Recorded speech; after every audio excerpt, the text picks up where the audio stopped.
배종찬 인사이트K 소장과 정치권 소식 조금 더 깊이 들여다보도록 하겠습니다. 소장님. 예. 자, 조희대 대법원장 얘기 안 할 수 없죠. 입장을 내고 정면 반박했어요. 민주당이 제기한. 그러니까 한덕수 전 총리는 물론이고 의혹이 제기된 어떤 인사와도 만나거나 대화한 적이 없다. 이렇게 밝혔는데 민주당은 그동안 사퇴를 촉구해 와주지 않았습니까? 그렇죠. 이게 이제 여러분들 뭐냐면은 이른바 지금 모든 것이 조희대 대법원장 쪽으로 이 쏠려 들어가는 이른바 블랙홀 현상입니다. 네. 이런 현상이 왜 벌어지냐? 지금 민주당으로서는 지금 이 재판이 내란으로 나와야 돼요. 네. 이게 내란이 안 되면 이건 뭐 걷잡을 수가 없는 겁니다. 그 다음으로는 대통령의 또 재판 리스크가 부각되고 이런 상황이 되는데 그런 하나의 어떤 걸림돌이 누구냐면 조희대 대법원장입니다. 유죄 취지 파기환송을 했죠. 네. 그러면 항상 우리가 여러분들 정치적인 거 이걸 잘 보셔야 돼요. 저는 항상 근거를 가지고 이론, 띠어리로 설명을 합니다만 이게 일종의 우리가 정치 전략상 FP, Final Purpose 이걸 이미 설정이 돼 있는 답이 정해져 있는 겁니다. 조희대는 어떤 사람? 정말 이 이재명 정부 민주당을 자초시키려고 했던 내란 세력 비호 인물이다. 이렇게 찍혀 있어요. 안 바뀌어. 그러니까 이제 정청래 대표는 뭐 민주당 내에서는 강성들은 계속해서 몰아붙이는 겁니다.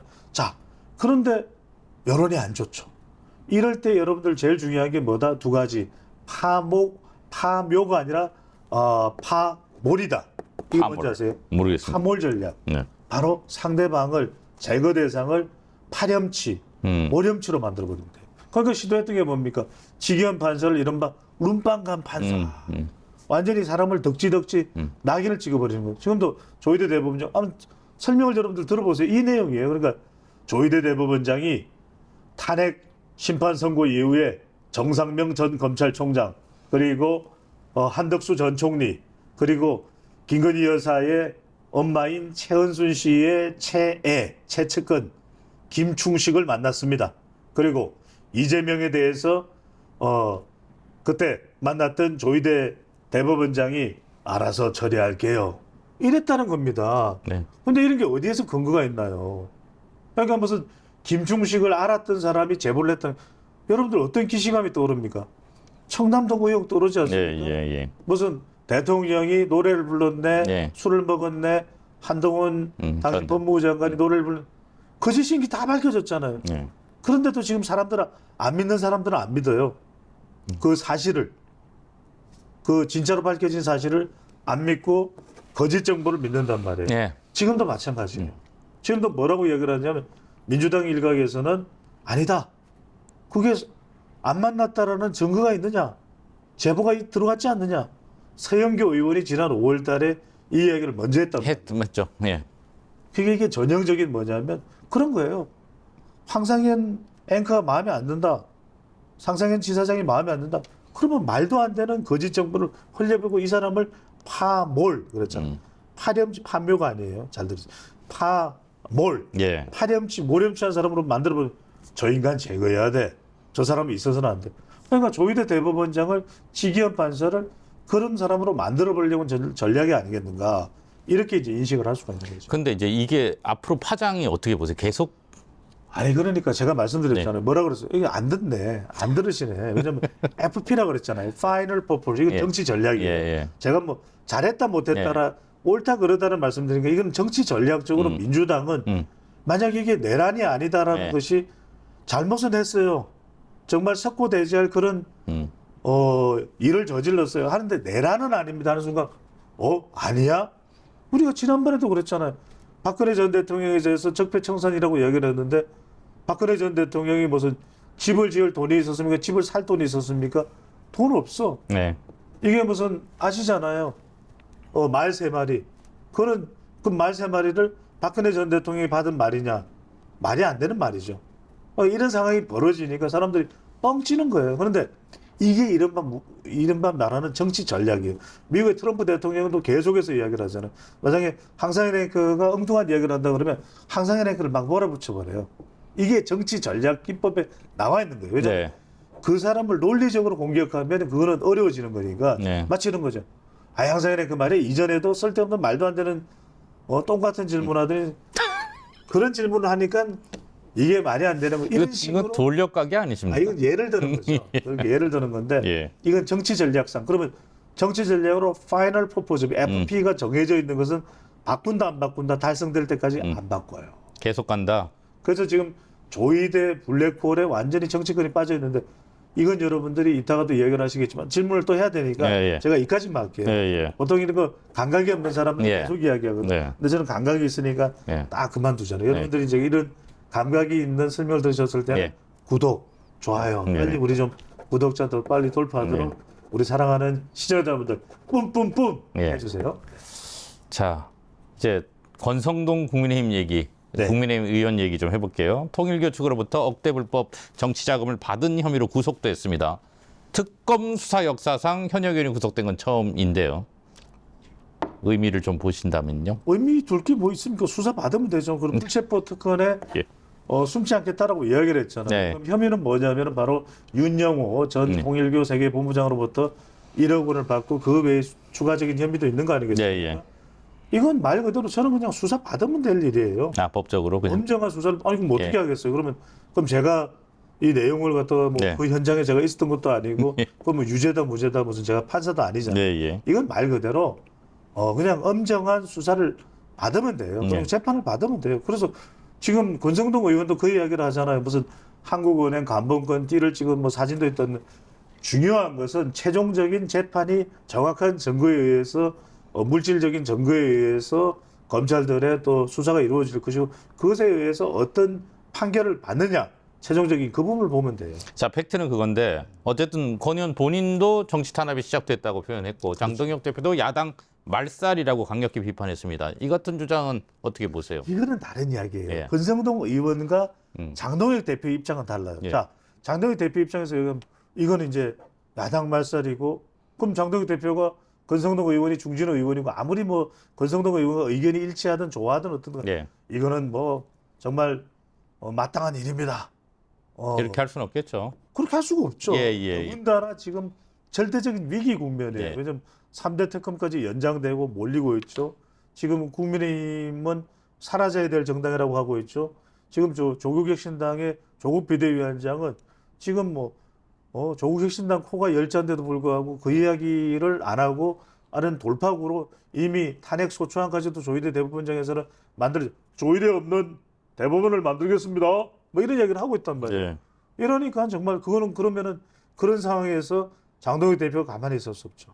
그런 데는 이제 결집을 외부로부터 이 들어오는 위기에 대해서는 막아낼 수밖에 없는 거예요. 장동혁 대표는. 그래서 지금 장외투쟁을 선택을 네. 하고 동대구역에서 시작되는 거 아니겠습니까? 네. 장동혁 대표는 결사항전을 할 수밖에 없고 이 결사항전 결과에 따라서 장동혁 대표에 대한 평가 그리고 국민의힘의 존폐 그리고 내년 지방선거에 운명이 달렸다고 해도 과언이 아닌 거죠. 지금 말씀하신 대로 이제 첫 장애 집회에 나섭니다. 21일 대구입니다. 초점을 이제 이른바 사법부 때리기에 맞추고 있는데 야당이 거리로 나간다는 게 의미가 적지 않죠. 적지 않아요. 저는 지금 어떤 이야기를 드리냐면은 네. 이게 사실은 거리에 나간다고 해서 꼭 효과가 있는 것도 아니거든요. 근데 지금 나갈 수밖에 없다. 저는 이런 말씀을 드리는 게 이번 동대구역에서의 군중의 숫자가 어느 정도 되느냐가 상당히 중요해요. 우리가 예. 이게 일종의 누구의 법칙이라는 게 있습니다. 갑자기 제가 이름이 생각이 안 예. 나는데 미국 이 유명한 정치학자의 이 법칙이 있어요. 어떤 집회나 시위에 어느 정도의 사람이 모이느냐에 따라서 그 영향력과 파급 효과를 이 분석한 그런 게 있는데 저는 이번에 동대구역이 지금 대구 인구가 대략 한 어느 정도 됩니까? 230만? 230만이죠. 예. 여기서 적어도 저는 한 4분의 1, 3분의 1이 굉장히 큽니다. 만약에 동대구역에서 다른 지역에서도 오는 그런 참여자들도 있겠지만 대략 주최측 추산 한 50만 명의 군중이다. 이거는 엄청난 영향일 거예요. 50만 명. 예. 이거는요 무서워지는 겁니다. 50만 네, 예. 명인데 역대 우리가 YS나 DJ 때 네. 이럴 때 우리가 50만 이야기를 했거든요. 예. 확실히 정식시키겠습니다. 이럴 때 막 50만이었다. 네, 예. DJ 같은 경우 우리가 죽어버려서는 안 되는 것이고 예. 내가 오늘 끝장나는 일이 있더라도 우리 예. 민주주의는 살아있어야 되는 것이요. 예. 이럴 때 말이에요. 예, 예. 그럴 때는 한 50만 명이 비슷하지 않아요? 그때 비슷합니다. 그때는 네네. 뭐 100만도 모였다고 하면 그러니까요.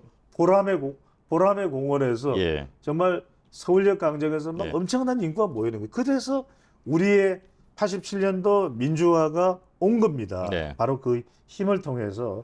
그래서 이번에 저는 말씀드리고 싶은 건 뭐냐면은 이 군중의 숫자가 첫 번째로 중요한 것이고 예.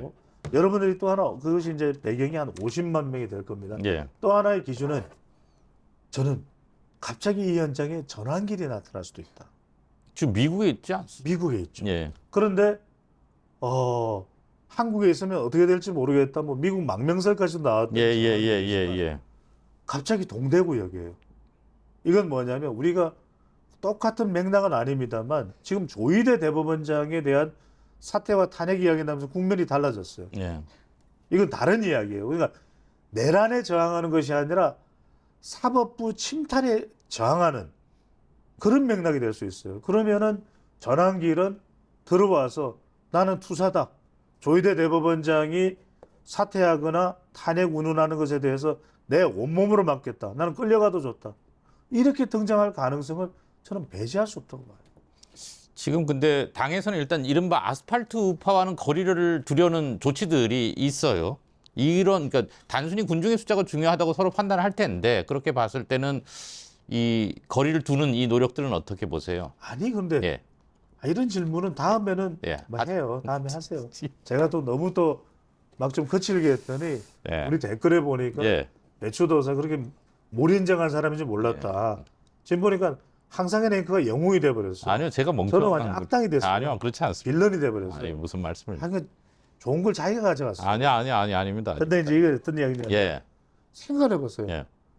10,000명이 모이든 20,000명이 모이든 50,000명이 모이든 예. 구분이 됩니까? 안 됩니다. 이 사람은 아스팔트, 예. 저 사람은 무슨 구분 안 됩니다. 예. 포장도로, 예, 저 예. 사람은 무슨 골목길이고 예. 저 사람은 중앙도로고 구분이 됩니까? 네. 구분이 안 돼요. 예. 이거는 구분이 안 되고 이날 모이는 사람은 조희대 사법원장, 조희대 대법원장.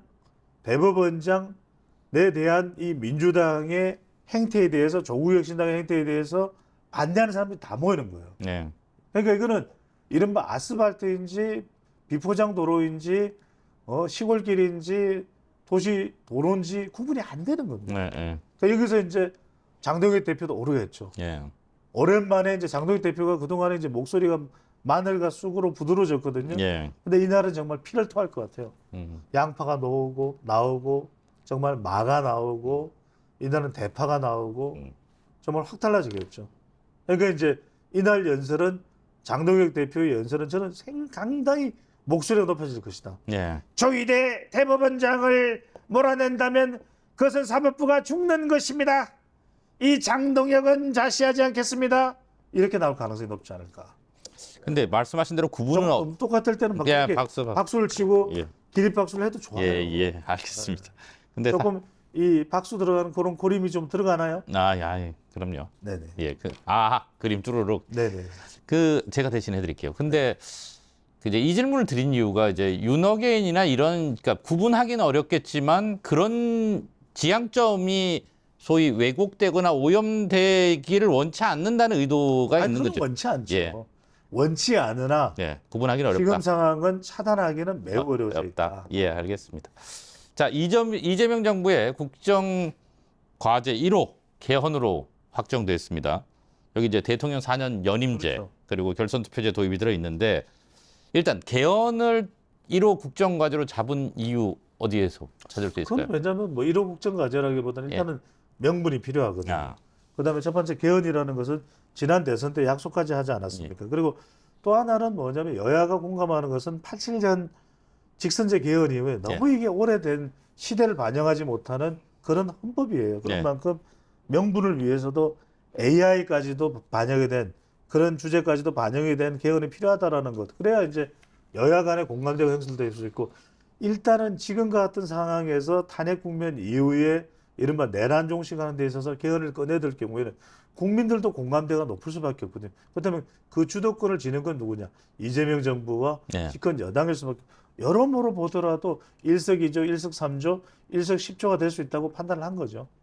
4년 연임제 대통령 이거 뭐 사실 많이 논리가 됐고 여론조사에서도 상당히 지지를 받았던 것으로 알고 있는데 여기에 대해서는 어떻게 보세요? 권력구조 개편이 쉽지 않아 보이는데. 필요하죠. 예. 필요한데 이제 우리가 지금의 대통령제로는 안 될 것 같아요. 예. 그러니까 이제 국민들이 자기 손으로 뽑지 않는 의원 내각제는 일본과 같은 예. 제도는 수용하기 어려울 테고 예.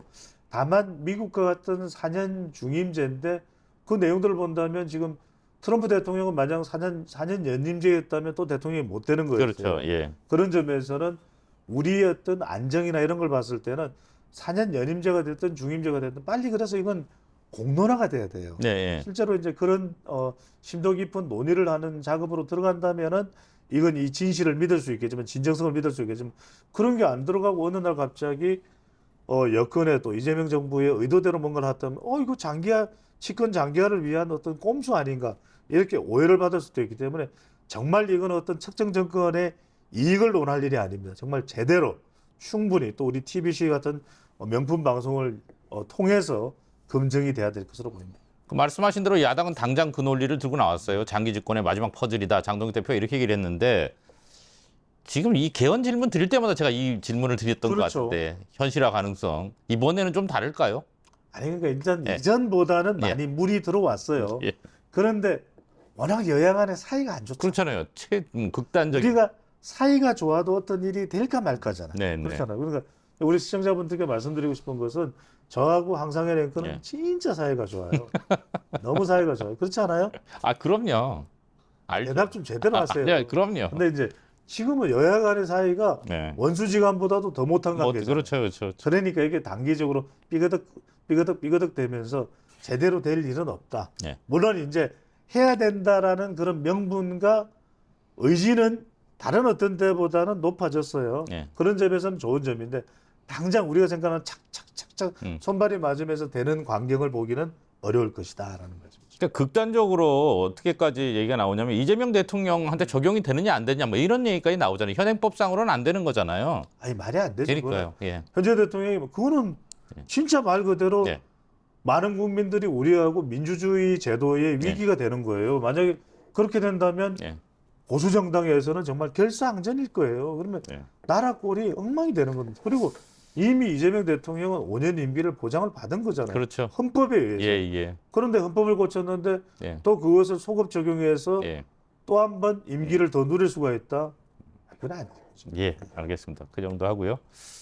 자, 이게 지금 개헌 찬반 투표가 빠르면 내년 지방선거인데 이제 아까 그 조기현 대법원장의 블랙홀 현상 얘기하셨는데 이 개헌하고 만약 투표를 같이 하게 되면 내년 지방선거 어떻게 되는 겁니까? 그래서 내년 지방선거 안 예. 한다니까요. 압니까? 항상 우리 항사연행그 하는 여러분들 이걸 잘 보세요. 예.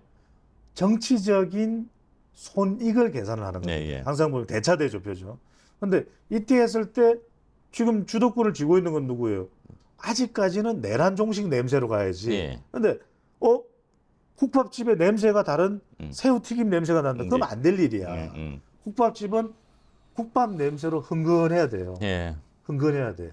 그런데 지금 갑자기 새우튀김 냄새가 난다? 그러면 새우튀김 주세요. 이렇게 돼버리잖아요. 예. 그러니까 메뉴가 바뀌면 안 돼. 지금 네. 계속 내란 정식으로 가야 되기 때문에 지방선거 때는 안 해. 아. 총선 때 한단 말이에요. 예. 시간이 지나서 2028년 총선 때쯤 되면 이제 사람들이 피로감이 오고 에이 민주당 말이야. 해도 너무해. 이럴 때는 여러 가지 전세가 불리해질 수 있단 말이에요. 그때는 짜자잔하고 뭔가 국면 전환을 위해서 뭡니까? 개헌을 꺼내드는 거. 짠짠짠짠 짠짜잔 이러면서 개헌을 탁 꺼내들면서 이 개헌을 성공할 수 있는 정당은 민주당입니다. 이러면서 이야기를 할 가능성. 물론 어떻게든 분석적 추정 차원에서 말씀드리는 겁니다.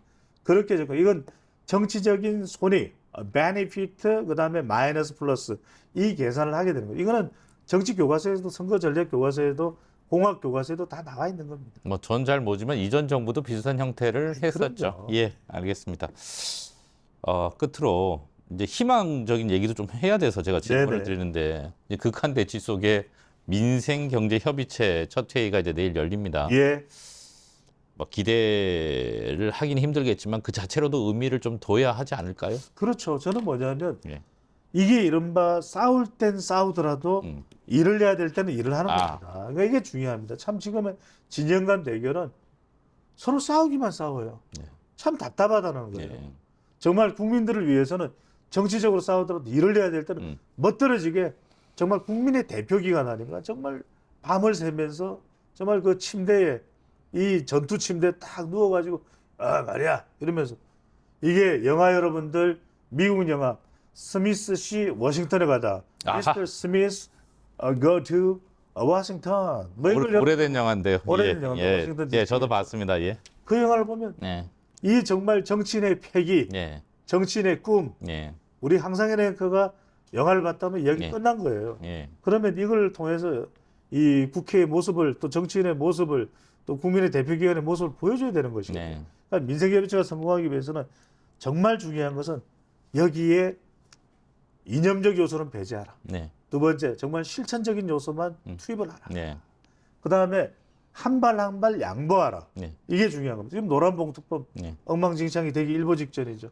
그러니까 이런 것들 더 센 뭐 상법. 상법 이것도 엉망진창 되기 일보 직전. 그러니까 이런 걸 통해서 정말 민생은 이런 걸 배제하고 아 이거 좋네. 그러니까 여당에서 뭐 50원을 원하고 그다음에 이쪽에서 100원을 원하면 중간에 75원에서 절충해도 되는 거 아닙니까? 네, 그런 부분들을 그걸 야비라고 이야기할 건 아닌 거예요. 네. 정말 국민을 위해서 또 우리 대한민국을 위해서 민생 협의체가 빛을 발해주기를 당부를 드립니다. 알겠습니다. 오늘 여기까지 하겠습니다. 고맙습니다. 감사합니다.